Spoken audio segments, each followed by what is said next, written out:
ಈಗ ನಾವು ಕೆಲವೊಂದು ಬೇಸಿಕ್ ಪ್ರಾಪರ್ಟೀಸಿಗೆ ಬರೋಣ. Let us come to with the basic properties on the operation of the elements on the set. ಇಲ್ಲಿ ನಿಮಗೆ ಫಂಡಮೆಂಟಲ್ ಆಪರೇಷನ್ಸ್ ಗೊತ್ತಿದೆ. What are the fundamental operation? Fundamental operations are addition, subtraction, multiplication and division. Addition, subtraction, multiplication and division. These are the fundamental operations.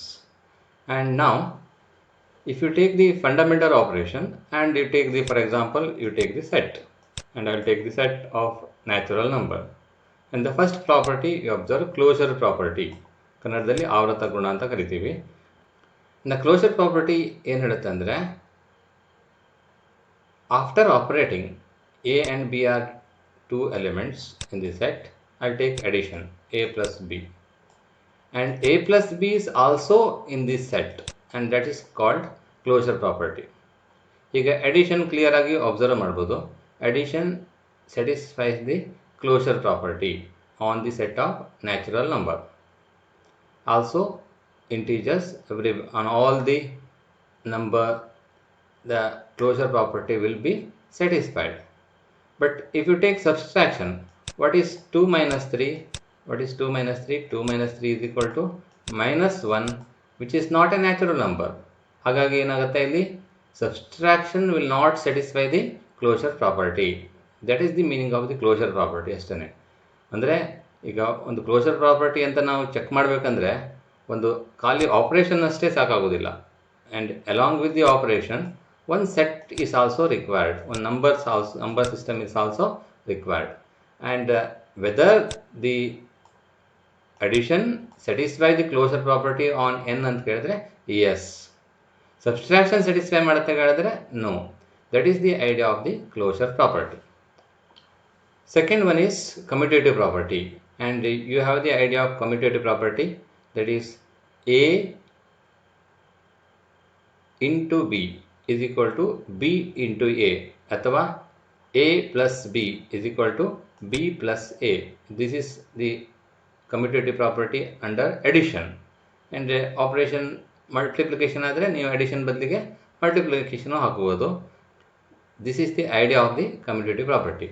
And if a plus b is equal to b plus a for all a and b in the set, ಇಲ್ಲಿ ಒಂದು particular ಎಲಿಮೆಂಟಿಗೆ satisfy ಮಾಡಿದ್ರೆ ಸಾಕಾಗೋದಿಲ್ಲ, ಎಲ್ಲ ಎಲಿಮೆಂಟಿಗೂ ಈ condition fulfil ಆದರೆ then this addition is said to be satisfy the commutative property under the given set. Next one is associative property. ಇದು ಸಹ ನಿಮ್ಗೆ ಗೊತ್ತಿದೆ.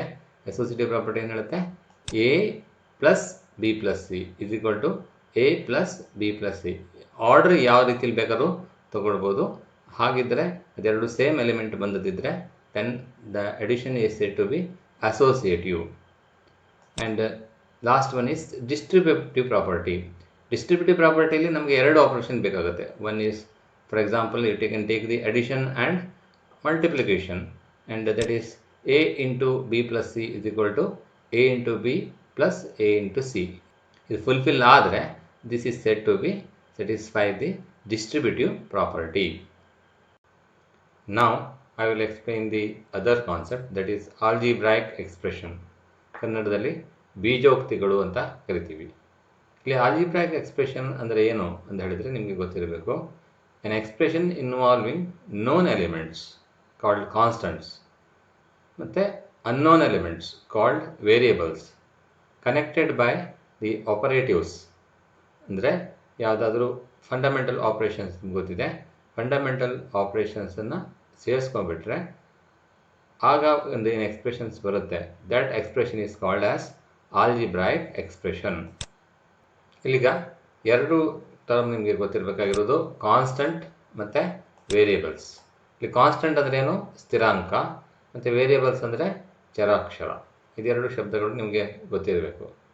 ಆ್ಯಕ್ಚುಲಿ ಕಾನ್ಸ್ಟಂಟ್ ಮತ್ತು ವೇರಿಯೇಬಲ್ ಅಂದರೆ ಏನು ಅನ್ನೋದು ನಿಮಗೆ ಒಂದು ಸ್ವಲ್ಪ ಕ್ಲಿಯರ್ ಆದ ಐಡಿಯಾ ಇರಬೇಕಾಗುತ್ತೆ. ಒಂದು ಎಕ್ಸಾಂಪಲ್ ತಗೋತೀನಿ.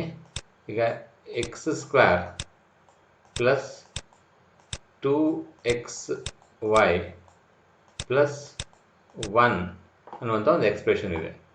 This is an algebraic expression. ಯಾಕಂದರೆ ಆಲ್ಜಿಬ್ರಾಕ್ ಎಕ್ಸ್ಪ್ರೆಷನ್ ಏನಿರಬೇಕು, ನೋನ್ ಎಲಿಮೆಂಟ್ಸ್. ನೋನ್ ಎಲಿಮೆಂಟ್ಸ್ ಇಲ್ಲಿ 2 ಮತ್ತು 1 known elements which are called constants. And unknown elements ಇಲ್ಲಿ x ಮತ್ತು y ಇದೆ, they are called unknown elements and they are called variables connected by basic operative. ಇಲ್ಲಿ 2 into x into y multiplication ಇದೆ, plus ಇದೆ, addition ಇದೆ. ಈ ಥರ basic operator ಜೊತೆಗೆ ಸೇರ್ಕೊಂಡ್ಬಿಟ್ರೆ that is called as algebraic expression. ಇದೊಂದು ಆಲ್ಜಿಬ್ರಾಕ್ ಎಕ್ಸ್ಪ್ರೆಷನ್. ನಾನು ಇನ್ನೊಂದು ಆಲ್ಜಿಬ್ರಾಕ್ ಎಕ್ಸ್ಪ್ರೆಷನ್ ಬರೀತೀನಿ, ಎ ಎಕ್ಸ್ ಪ್ಲಸ್ ಬಿ. ಈಗ ಎ ಎಕ್ಸ್ ಪ್ಲಸ್ ಬಿ ಅಂತ ತಗೊಂಡಾಗ ಎಕ್ಸ್ ಅಂತೂ ವೇರಿಯೇಬಲ್ ನಿಮಗೆ ಗೊತ್ತಾಗುತ್ತೆ. ಎ ಮತ್ತು ಬಿ ಈಸ್ ಕಾನ್ಸ್ಟೆಂಟ್ ಅಂತ ನಾವು ತಗೊಳ್ತೀವಿ. ಇಲ್ಲಿ ಕಾನ್ಸ್ಟೆಂಟ್ ಅಂದರೆ ಒಂದು ಫಿಕ್ಸ್ಡ್ ವ್ಯಾಲ್ಯೂನ ತಗೊಳ್ಳೋಂಥದ್ದಕ್ಕೆ ಕಾನ್ಸ್ಟೆಂಟ್ ಅಂತ ಕರಿತೀವಿ. ಇಲ್ಲಿ ಕಾನ್ಸ್ಟೆಂಟ್ ಅಂತ ಹೇಳುವಂಥದ್ದು ನೊಟೇಷನ್ ಮೇಲೆ ಡಿಪೆಂಡ್ ಆಗಿರೋದಿಲ್ಲ ಅನ್ನೋದು ಗೊತ್ತಿರಲಿ ನಮಗೆ. And in a particular situation ಅದು ಒಂದು ಕಾನ್ಸ್ಟೆಂಟ್ ಆಗಿರುತ್ತೆ. ಈಗ ನಾನೊಂದು ಇಕ್ವೇಷನನ್ನು ತಗೊಳ್ತೀನಿ, ಹೈಸ್ಕೂಲಲ್ಲಿ ಬಂದಿರುವಂಥ equation, S is equal to U T plus half G T square ಅಂತ ತಗೊಳ್ಳೋಣ. ಇದು ಒಂದು ಇಕ್ವೇಷನ್. ಇಲ್ಲಿ ನಿಮಗೆ ಎಸ್ ಟಿ ಯು 1/2 ಜಿ ಎಲ್ಲ ಇದೆ. ಇಲ್ಲಿ 1/2 ಕಾನ್ಸ್ಟೆಂಟ್ ಅಂತ ಹೇಳೋದ್ರ ಬಗ್ಗೆ ನಿಮಗೇನು ಡೌಟ್ಸ್ ಇಲ್ಲ, ದಿಸ್ ಈಸ್ ಕಾನ್ಸ್ಟೆಂಟ್. ಈ ಯು ಜಿ ಟಿ ಎಸ್ ಈ 4 ನೊಟೇಷನ್ಸ್ ಇದೆ. ಇದರಲ್ಲಿ ಯು ಕಾನ್ಸ್ಟೆಂಟ್ ಅಥವಾ ವೇರಿಯೇಬಲ್ ಯಾವುದೂ ಆಗ್ಬೋದು. ಅಂದರೆ ಒಂದು ಸಿಚುವೇಷನಲ್ಲಿ ಯು ಕಾನ್ಸ್ಟೆಂಟ್ ಇರುತ್ತೆ, ಜಿ ಒಂದು ಸಿಚುವೇಷನಲ್ಲಿ ಅದು ಪರ್ಟಿಕ್ಯುಲರ್ ವ್ಯಾಲ್ಯೂನ ತಗೊಳುತ್ತೆ. ಹಾಗಾಗಿ ಒಂದು ಪರ್ಟಿಕ್ಯುಲರ್ ವ್ಯಾಲ್ಯೂನ ತಗೊಳ್ಳುವಂಥ ನೊಟೇಷನನ್ನು ಕಾನ್ಸ್ಟೆಂಟ್ ಅಂತ ಕರಿತೀವಿ. ನಂಬರ್ಸ್ ಅಂತೂ ಕಾನ್ಸ್ಟೆಂಟೇ ಆಯಿತು, ಒಂದು ರಿಯಲ್ ವ್ಯಾಲ್ಯೂನ ಕೊಟ್ಟಾಗ ಅದು ಕಾನ್ಸ್ಟೆಂಟ್ ಆಗಿರುತ್ತೆ. ಬಟ್ ನೊಟೇಷನ್ ಸಹ ಕಾನ್ಸ್ಟೆಂಟ್ ಆಗ್ಬೋದು. ಅದು ಒಂದು ಪರ್ಟಿಕ್ಯುಲರ್ ಸಿಚುವೇಷನಲ್ಲಿ ಒಂದು ಪರ್ಟಿಕ್ಯುಲರ್ ವ್ಯಾಲ್ಯೂನ ತಗೊಂಡ್ಬಿಟ್ರೆ that is called as constant. ಹಾಗಾಗಿ ನಿಮಗೆ ಕಾನ್ಸ್ಟೆಂಟ್ ಮತ್ತು ವೇರಿಯೇಬಲ್ ಅನ್ನೋದನ್ನು ನೀವೇ ಡಿಸೈಡ್ ಮಾಡಬೇಕಾಗ್ತದೆ. ಈಗ ಒಂದು ಎಕ್ಸಾಂಪಲ್ ನೋಡಿ, 5x² - 3xy + 2y². ಇದು ಒಂದು ಆಲ್ಜಿಬ್ರಾಕ್ ಎಕ್ಸ್ಪ್ರೆಷನ್. ಆ್ಯಂಡ್ ಇಲ್ಲಿ 5 constant, -3 constant, 2 is constant, x and y are variable. ಈಗ algebraic expression are broadly divided into 2 types, namely polynomials and rational expression. The polynomials na first let us analyze polynomials, later let us come to the rational expression. First polynomial andre enanta ನೀವು ನೋಡ್ಕೊಳ್ಳಿ. polynomial ಅಂದ್ರೆ ಕನ್ನಡದಲ್ಲಿ ನಾವು ಅದಕ್ಕೆ ಏನು ಹೇಳ್ತೀವಿ, ಬಹುಪದೋಕ್ತಿಗಳು ಅಂತ ಕರಿತೀವಿ. A polynomial expression is an expression in which the exponent of every variable in every term is a whole number. ಅಂದರೆ ಪ್ರತಿಯೊಂದು ಟರ್ಮಿನ ಎಕ್ಸ್ಪೊನೆಂಟ್ ಸಹ ಒಂದು ಹೋಲ್ ನಂಬರ್ ಆಗಿರಬೇಕು. Even it may be 0, exponent 0ನೂ ಆಗಿರ್ಬೋದು. ಇಲ್ಲಿ ಹೋಲ್ ನಂಬರ್ ಅನ್ನೋದು ನೋಡ್ಕೊಳ್ಳಿ. And it is exponent may be 0, but it cannot be negative. Negative ಆಗಲಿಕ್ಕೆ ಸಾಧ್ಯ ಇಲ್ಲ, ಫ್ರ್ಯಾಕ್ಷನ್ ಆಗಲಿಕ್ಕೂ ಸಾಧ್ಯ ಇಲ್ಲ. It should be a whole number. And polynomials may be in a single variable or multivariable. Single variable ಇರ್ಬೋದು ಅಥವಾ multivariable ಇರ್ಬೋದು, 2 ಅಥವಾ 3 ವೇರಿಯಬಲ್ ಸಹ ಇರ್ಬೋದು. And that is called as polynomial. ಕನ್ನಡದಲ್ಲಿ ಬಹುಪದೋಕ್ತಿಗಳು ಅಂತ ಕರಿತೀವಿ. ಈಗ the general form of a single variable polynomial, this is important. We have to remember the general form of the single variable polynomial. It is p of x is equal to a0 x power n plus a1 x power n minus 1 plus a2 x power n minus 2 plus so on an, where a0 is not equal to 0 and n is a natural number. Next, the degree of the polynomial. ಇಲ್ಲಿ ಪಾಲಿನಾಮಿಯಲ್ನ degree ಅಂದರೆ ಏನಂತ ನೋಡಿ. The highest exponent of the variable involved in the polynomial is called degree of the polynomial. The highest exponent of the variable. ಈಗ ಒಂದು example ತಗೊಂಡ್ರೆ ನಿಮಗೆ clear ಆಗಿ ಗೊತ್ತಾಗ್ಬಿಡುತ್ತೆ. The degree of the polynomial 7x⁸ plus 5x⁷ plus 21x⁵ plus plus 3x power 4 minus 2x square plus 7x minus 5 is 8. ಯಾಕಂದರೆ ಇಲ್ಲಿ highest power of x ಎಷ್ಟಿದೆ? 8 ಇದೆ. ಹಾಗಾಗಿ ಈ ಪಾಲಿನಾಮಿಯಲಿನ ಡಿಗ್ರಿ ಎಷ್ಟಾಗಿರುತ್ತೆ? 8 ಆಗಿರುತ್ತೆ. ಈಗ ಒಂದು ಪರ್ಟಿಕ್ಯುಲರ್ ಡಿಗ್ರಿ ಇದ್ದರೆ ಅದನ್ನು ಪರ್ಟಿಕ್ಯುಲರ್ ನೇಮಿಂದ ಕರಿತೀವಿ. That is, if the degree of the polynomial is 1, then the polynomial is called linear polynomial. ಒಂದು ಡಿಗ್ರಿ 1 ಇದ್ದರೆ ಅದನ್ನು ಏನು ಹೇಳ್ತೀವಿ? ಲೀನಿಯರ್ ಪಾಲಿನಾಮಿಯಲ್ ಅಂತ ಕರಿತೀವಿ. ಟರ್ಮ್ಸನ್ನು ನೆನ್ಪಿಟ್ಕೊಳ್ಳಿ. ಅಂದರೆ if the degree of the polynomial is 2, then the polynomial is called quadratic polynomial. ಇದು ಪರ್ಟಿಕ್ಯುಲರ್ ಡಿಗ್ರಿ 1 ಇದ್ದಾಗ ಹೀಗೆ ಕರಿತೀವಿ. ಡಿಗ್ರಿ 2 ಇದ್ದಾಗ quadratic polynomial ಅಂತ ಕರಿತೀವಿ. We call it as quadratic polynomial. And if the degree of the polynomial is 3, then the polynomial is called as cubic polynomial. ಇಲ್ಲಿ degree of the polynomial is 3. ಇಲ್ಲಿ ಡಿಗ್ರಿಯನ್ನು ನೋಡಬೇಕಿದ್ರೆ ಖಾಲಿ x ಇದ power ಅಥವಾ highest power ನೋಡಬೇಕಂದ್ರೆ x ಮತ್ತು y ಎರಡೂ ಟರ್ಮ್ಗಳಿದ್ದಾಗ ಅದು ಎರಡದ್ದು ಎಕ್ಸ್ಪೋನೆಂಟನ್ನು add ಮಾಡಬೇಕು. ಅಂದರೆ ಈಗ ಇಲ್ಲಿ ಡಿಗ್ರಿ 3 ಇದೆ. ಈಗ ಇದೇ ಎರಡನೇ ಟರ್ಮ್ ನೋಡಿ. ಎರಡನೇ ಟರ್ಮ್ನಲ್ಲಿ ಅದು ಎಕ್ಸ್ನ ಪವರ್ 1 ಇದೆ, ವೈದ್ ಪವರ್ ಎಷ್ಟಿದೆ? 2 ಇದೆ. ಎರಡನ್ನು ಸೇರಿಸ್ಕೊಂಡ್ಬಿಟ್ಟು ನೀವು ಡಿಗ್ರಿಯನ್ನು ಹೇಳಬೇಕಾಗುತ್ತೆ. ಖಾಲಿ ಯಾವುದೋ ಒಂದು ಟರ್ಮ್ನಷ್ಟೇ ತೊಗೊಳ್ಳೋದಲ್ಲ. ಬಟ್ ಆ ಡಿಗ್ರಿಯನ್ನು ಹೇಳಬೇಕಿದ್ರೆ ನಿಮ್ಗೆ ಆಲ್ರೆಡಿ ಡೆಫಿನೇಷನಲ್ಲೇ ಹೇಳಿದ್ದೀವಿ. ದಟ್ ಈಸ್ ಹೈಯೆಸ್ಟ್ ಪವರ್ ಯಾವುದಿದೆ ಅನ್ನೋದನ್ನು ನೀವು ಡಿಸೈಡ್ ಮಾಡಬೇಕು. And that is called as degree of the polynomial. This is A cubic polynomial because the degree of this polynomial is 3. ಹಾಗೆಯೇ ಪಾಲಿನಾಮಿಯಲ್ನ ನಂಬರ್ ಆಫ್ ಟರ್ಮ್ಸ್, ಎಷ್ಟು term ಇದೆ ಅನ್ನೋದ್ರ ಮೇಲೂ ನಾವು ಬೇರೆ ಬೇರೆ ಹೆಸರಿಂದ ಕರಿತೀವಿ. ಓನ್ಲಿ ಒಂದು ಟರ್ಮ್ ಇದ್ದರೆ ಅದನ್ನು ಮೊನೋಮಿಯಲ್ ಅಂತ ಕರಿತೀವಿ. 2 ಟರ್ಮ್ಸ್ ಇದ್ದರೆ ಅದನ್ನು ಬೈನಾಮಿಯಲ್ ಅಂತ ಕರಿತೀವಿ. ಹಾಗೆಯೇ if there are 3 terms that is called trinomial. ಈ ಥರ ನಿಮಗೆ ಅದು ಕಂಟಿನ್ಯೂ ಮಾಡಿಕೊಂಡು ಆ್ಯಂಡ್ ಜನರಲ್ ಆಗಿ it is called n terms ಇದ್ದದಕ್ಕೆ ಪಾಲಿನಾಮಿಯಲ್ ಅಂತ ಕರಿತೀವಿ. ದಟ್ ಈಸ್, ನಾವೀಗ ಒಂದು ಸೈಡ್ಸ್ 3 ಇದ್ದರೆ ಟ್ರಯಾಂಗಲ್ ಅಂತ ಕರಿತೀವಿ. ಸೈಡ್ಸ್ 4 ಇದ್ದರೆ ಕ್ವಾಡ್ರಿಲ್ಯಾಟ್ರಲ್ ಅಂತ ಕರಿತೀವಿ ಅಲ್ವಾ. ಸೈಡ್ಸ್ 5 ಇದ್ದರೆ ಪೆಂಟಾಗೋನ್ ಅಂತ ಕರಿತೀವಿ. ಆ್ಯಂಡ್ ಸೈಡ್ಸ್ n ಇದ್ದರೆ ಏನಂತೀವಿ? ಪಾಲಿಗಾನ್ ಅಂತ ಕರಿತೀವಿ ಅಲ್ವಾ. ಹಾಗೆಯೇ ಇಲ್ಲಿ ಡಿಗ್ರಿ ಮೇಲೆ ಡಿಪೆಂಡ್ ಆಗಿ ಡಿಗ್ರಿ n ಇದ್ದಾಗ ಅದನ್ನು ಪಾಲಿನಾಮಿಯಲ್ ಅಂತ ಕರಿತೀವಿ. Next, operations on polynomials. ಈಗ ಎರಡು ಪಾಲಿನಾಮಿಯಲ್ ಇದ್ದರೆ ಅದನ್ನು ಆ್ಯಡ್ ಮಾಡ್ಬೋದು, ಸಬ್ಸ್ಟ್ರಾಕ್ಷನ್ ಮಾಡ್ಬೋದು, ಆ್ಯಂಡ್ ಪ್ರಾಡಕ್ಟ್ ನೋಡ್ಬೋದು, ಕೋಶಂಟ್ ಸಹ ನೋಡ್ಬೋದು. ಬಟ್ ಕೋಶಂಟ್ ನೋಡಬೇಕಿದ್ರೆ ಒಂದು ಕಂಡೀಷನ್ ಇದ್ದೇ ಇರುತ್ತೆ. ಯಾವುದೇ ನಂಬರಿಂದ ಡಿವೈಡ್ ಮಾಡಬೇಕಿದ್ರೆ 0 ಇಂದ ಡಿವೈಡ್ ಮಾಡಲಿಕ್ಕೆ ಆಗೋದಿಲ್ಲ. ಹಾಗಾಗಿ ಕೋಶಂಟ್ ನಾಟ್ ಈಕ್ವಲ್ ಟು 0 ಅನ್ನೋದನ್ನು ನೀವು ಮೆನ್ಷನ್ ಮಾಡಬೇಕಾಗುತ್ತೆ ಅಷ್ಟೇ. ಬಿಟ್ಟರೆ ಮತ್ತು ಮಲ್ಟಿಪ್ಲಿಕೇಶನ್, ಡಿವಿಷನ್, ಸಬ್ಸ್ಟ್ರಾಕ್ಷನನ್ನು ಸಹ ಮಾಡಲಿಕ್ಕೆ ಆಗುತ್ತೆ.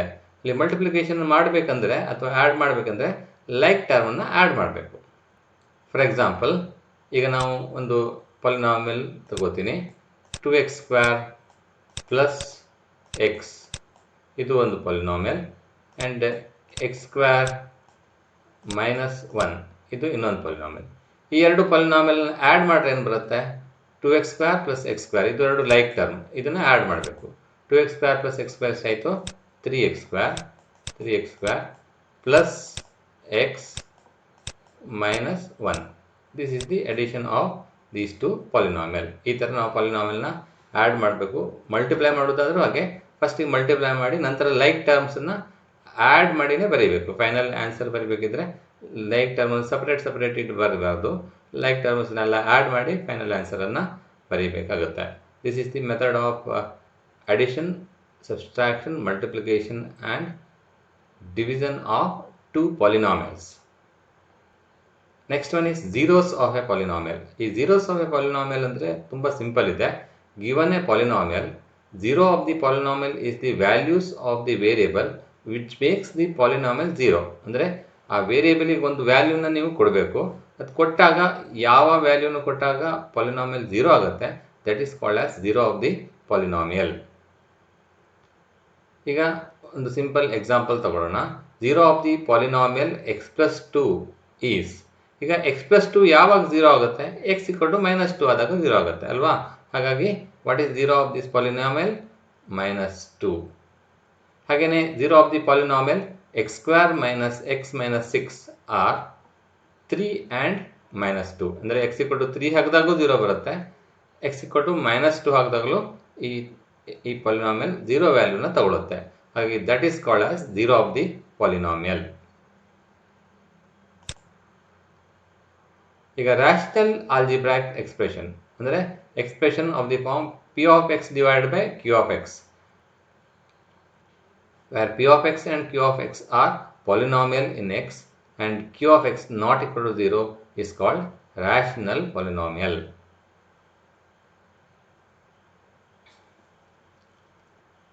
Now let us come to the other concept, that is identities. This is very important.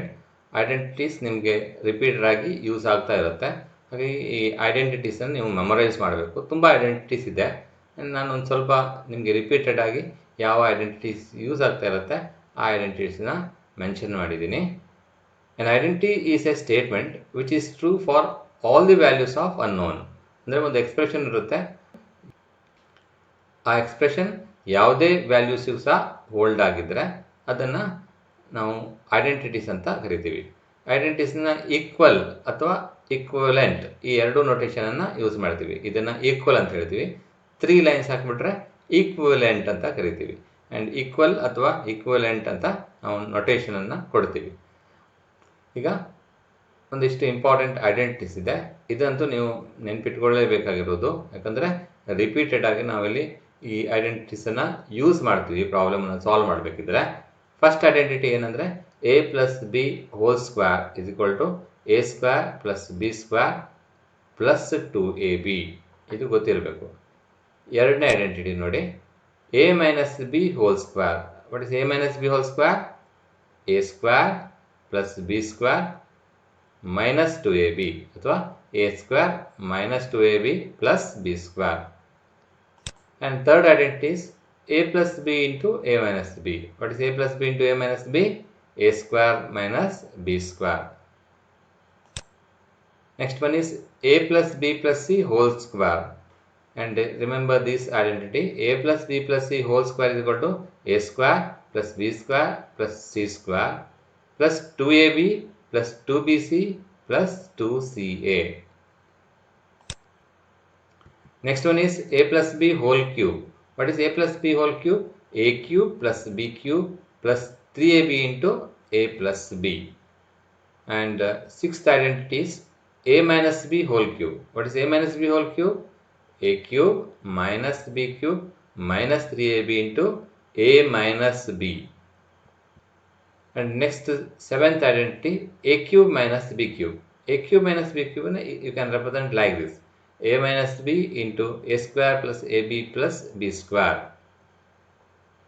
And eighth identity is a cube plus b cube. A cube plus b cube is a plus b into a square minus ab plus b square. And if you right hand side ಅನ್ನು multiply ಮಾಡಿದರೆ ನಿಮಗೆ left hand ಸೈಡೇ ಬಂದುಬಿಡುತ್ತೆ. But proof ಏನು ಅವಶ್ಯಕತೆ ಇಲ್ಲ, ನೀವು ಆ ರಿಸಲ್ಟನ್ನು ಮೆಮೊರೈಸ್ ಮಾಡಿದ್ರೆ ಸಾಕು. Last identity is a cube plus b cube plus c cube minus 3abc is equal to a plus b plus c into a square plus b square plus c square minus ab minus bc minus ca. ಇದಿಷ್ಟು ಐಡೆಂಟಿಟೀಸನ್ನು ನೀವು memorise ಮಾಡಬೇಕು. ಇಷ್ಟನ್ನು ಹೇಳಿಬಿಟ್ಟು ನಾನು ಇವತ್ತಿನ ಸೆಷನನ್ನು conclude ಮಾಡ್ತೀನಿ. ಮತ್ತು next ಸೆಷನಲ್ಲಿ ಉಳಿದ ಕಾನ್ಸೆಪ್ಟ್ಸನ್ನು ಕವರ್ ಮಾಡ್ತೀನಿ. Thank you.